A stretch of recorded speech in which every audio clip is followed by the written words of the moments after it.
Hey there folks, it's Reem again with another Conquest video. We're going to continue on with the Old Dominion update. We're going over the Creed Warlords today, so let's go ahead and get into it. So there's two Warlords to choose from, the Archimandrite and the Phylacter. They have the same spell list, and since spells are a major component of these characters, I thought we'd just go over them first so you kind of know some of the tools that are in the toolkit. All of the spells that they have are all range 12 and all attunement 3. One of them is scaling, but otherwise they're all very similar in what you need to cast them conditionally. The first spell that we're going to go over is Hazlia's Touch. That's your healing spell. You're going to heal X wounds where it's the current tier that you're at. So if you're at tier 3, you're going to heal 3 wounds. And then conditionally, if the regiment is of the Creed or the Legion, it heals an additional 1. It's a pretty solid heal spell, especially later on as the game goes and you're at that higher tier. Healing 4 guaranteed as long as you get like those 2 successes to cast the spell, I think is pretty solid. Dark Immolation, this is a way to give a regiment the Creed roll until the end of the round. That comes up for some of the Warlord abilities that we'll get into. And additionally, it gives you Aura of Death +1, so you can stack some Aura of Death or give some Aura of Death to a unit. Blasphemous Power also gives the Creed roll. This one is scaling though.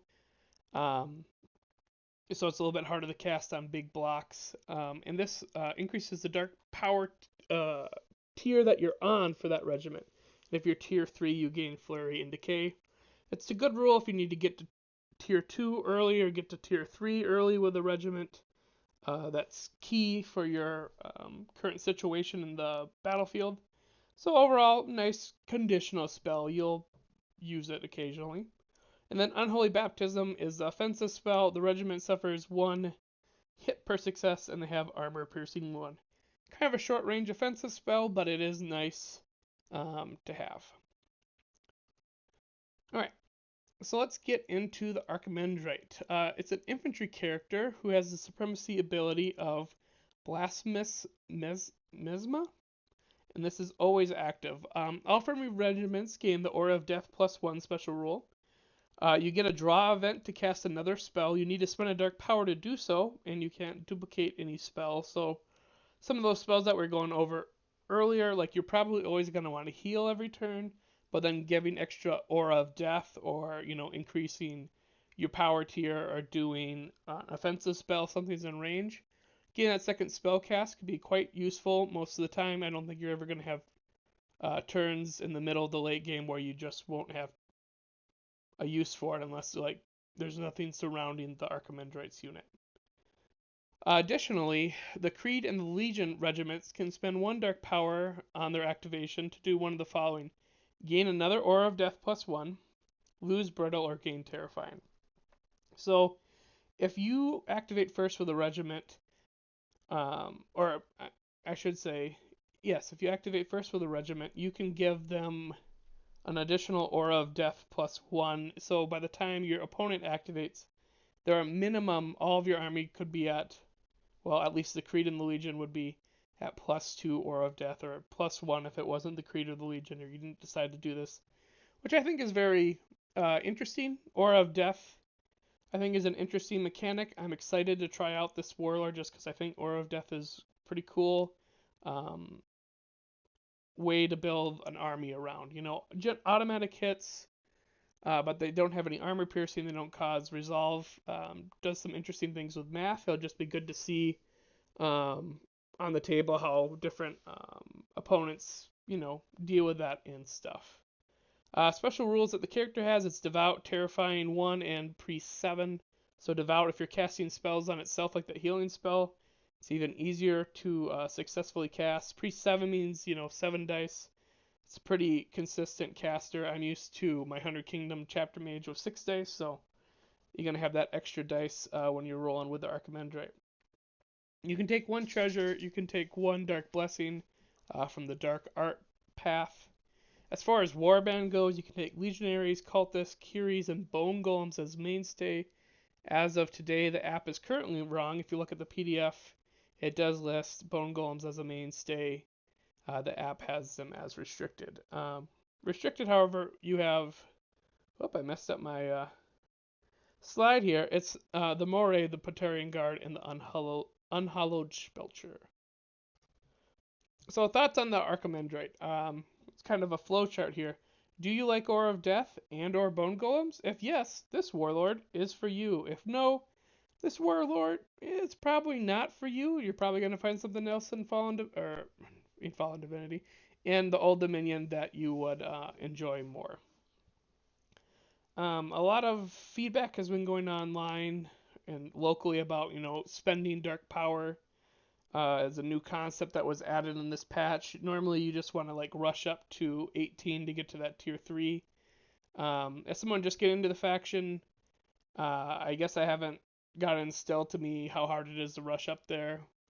But it seems to me that like once you get that 18, like anything else that you generate is kind of extra. So at the very minimum, just using that extra, once you're 18 plus, you can just start using dark power points to power other abilities in your army, kind of giving you like a pseudo tier 4 effect. And the fact that, if you don't use it till tier 3, once you get past that hump, you start using these other abilities because you're not worried about going below tier 3. The Aura of Death is probably what I would use most of the time, as long as the regiment is going to be engaged with another regiment that hasn't activated yet. Terrifying, I think, is going to be the other one that would be used quite a bit, provided it will have an effect in the combat that you're doing, so you're not fighting another Old Dominion or something without resolve. And then Brittle is just, always nice to have. Brittle was that new rule for the patch that they added that kind of make Old Dominion care about their flanks, and then they gave a bunch of tools to get rid of it because they thought, I'm thinking they're thinking players wouldn't be too happy to have this new rule introduced, but there's a lot of ways to get rid of it without much cost. So it is kind of nice to slowly introduce that into the faction, and you can manage it here with the Archimandrite. I think the Archimandrite is great incremental buff Warlord, and that Aura of Death. I think you just really want a long, drawn-out game where your stuff slowly dies, and they're taking the Aura of Death every turn. Especially the Bone Golems. If you have a couple MSUs of those, anything locked in with them are going to be taking 4 Aura of Death from each stand if you're, getting your Memories of Old plus the Archimandrite's ability and stuff like that. And this is probably my favorite non-Legion Warlord. I'm very excited to field this army once I play around with my Strategoses a little bit. I'll move on to the Archimandrite. So going from my favorite to probably my least favorite Warlord in the army here, we have the Thrakador. It's a big 280 points for a monster heavy class. It's got 30 wounds, 15 attacks, hitting on 2s. Defense 3, evasion 1. Its supremacy is Reign of Terror. So the Creed and Legion regiments with Animate Vessel gain Terrifying +1 once you get to Dark Power Tier 3. And then once per round before performing a clash, you can spend a power token to grant a friendly, the Creed or the Legion regiment, the Trial of Will special rule until the end of that action. Trial of Will says when you clash, you can have the enemy regiment save on their modified resolve stat instead of defense or evasion. So it's a way to get around defensive abilities and evasion abilities. Especially if you're terrifying with that terrifying 2, you could easily set regiments down to like 1 or 0 or 2 and really, punch into them.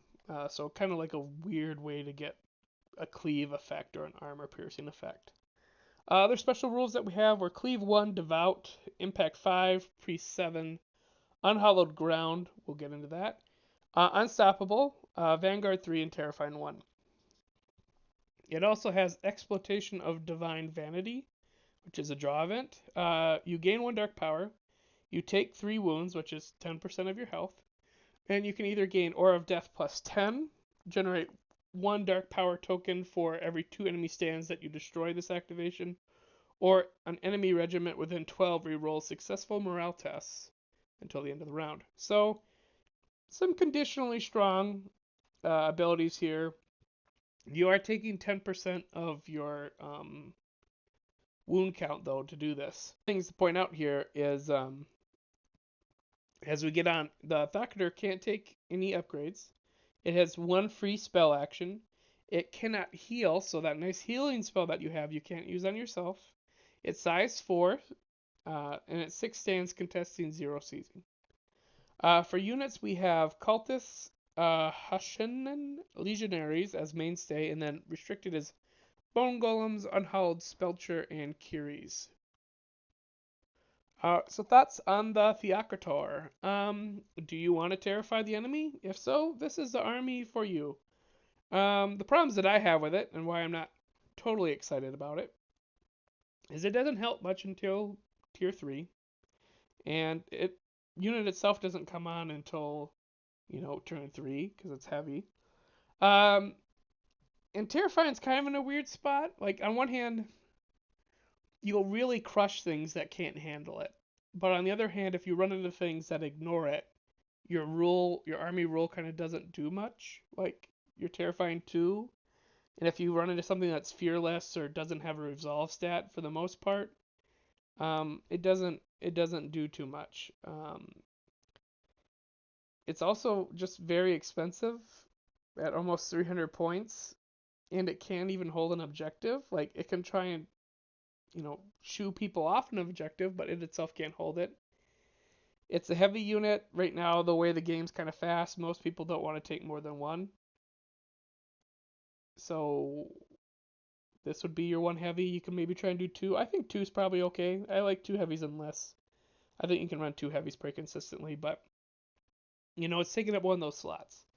And it's decently tanky. It doesn't have a resolve stat, which is very good, but maybe it's just because I come from the 100k and the city-state side of things, but I just look at this giant monster and I'm thinking longbow target, crossbow target. I'm making you save on 2s because it's both armor piercing. I have Ashen Dawn, so I'm going to have Fearless. I'm going to have Cleave 1 with a bunch of attacks into you. And you have to spend 10% of your health to use some of the abilities. So I'm not sold on it as an individual regiment. The Warlords ability with the whole Terrifying is very thematic, and you can really punch down on things that don't have any ways to deal with the Terrifying. Like if they're not fearless and they have low resolve, like great, you're gonna really slice through them as long as you get your base hits and make them roll their resolve test. But if they have fearless, they have really good resolve, you're not going to do much. So getting into the Treasure and Dark Blessing considerations, this is just for the Archimandrite. Remember that the Theocrator can't take anything. So devoted to Hazlia, reroll 6s when spellcasting. It's a nice 10-point filler. You're going to be casting a lot with the Archimandrite because it can do 2 per turn. So that's probably a worthwhile filler upgrade if you have 10 points to spare. Schemaphore. You gain the Dark Shepherd draw event for 20 points. If you don't want to run a Hero Deacon, this might be a way around it. The Hero Deacon also has a spell though that just grants a dark power. So you're probably gonna want to run one. But if you don't want to, and you still want that, draw event to gain the dark power from killing a stand, especially with Archimandrite, since you can cast 2 spells, you can always, heal the regiment you're in if they're in a unit of legionaries or something. You can Dark Shepherd 1, heal it, and then cast another spell. Could be interesting for a 20-point upgrade. It saves you, I think Hero Deacon's like 90 points, so it'd save you 70 points of the Hero Deacon. Something to mess with and experiment with. I'm not sold it would be good. And then Grave Step is you add plus X to the attached regiment march characteristic for 10 points. That X is 1 if you're a tier 1 or 2 if you are tier 3 or 4. That's a nice movement buff.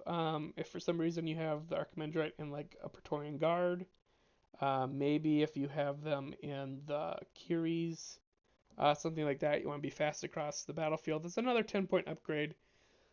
Any upgrade that's like 10 points, it's experimental. I think you should at least try it in the list once or twice and see what you think of it. And, movement is very powerful in this game, so it could be a decent upgrade as well.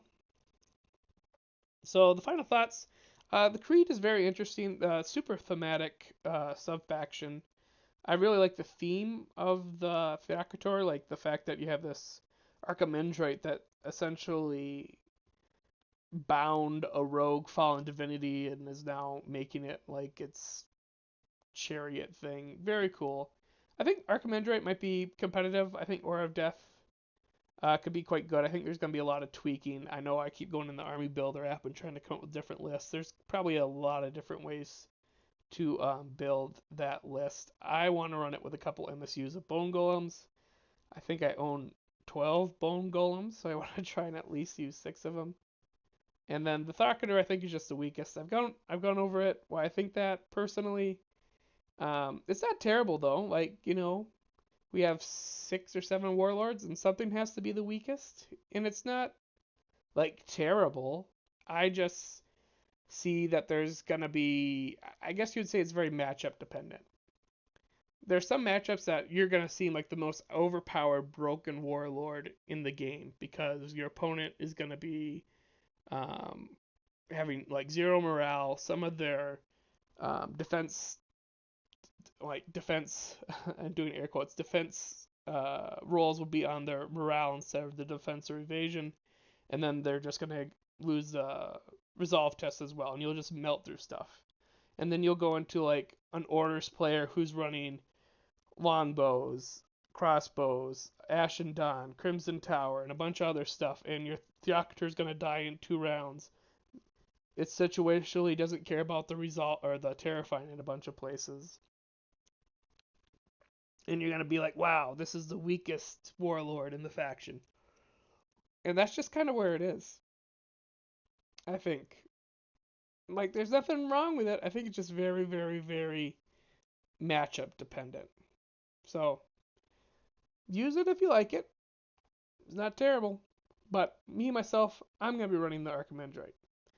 Let me know what your thoughts are. We got one more video to do where we go over the Fallen Pantheon. I'll probably have that out in a week or so. But until then, have a good one.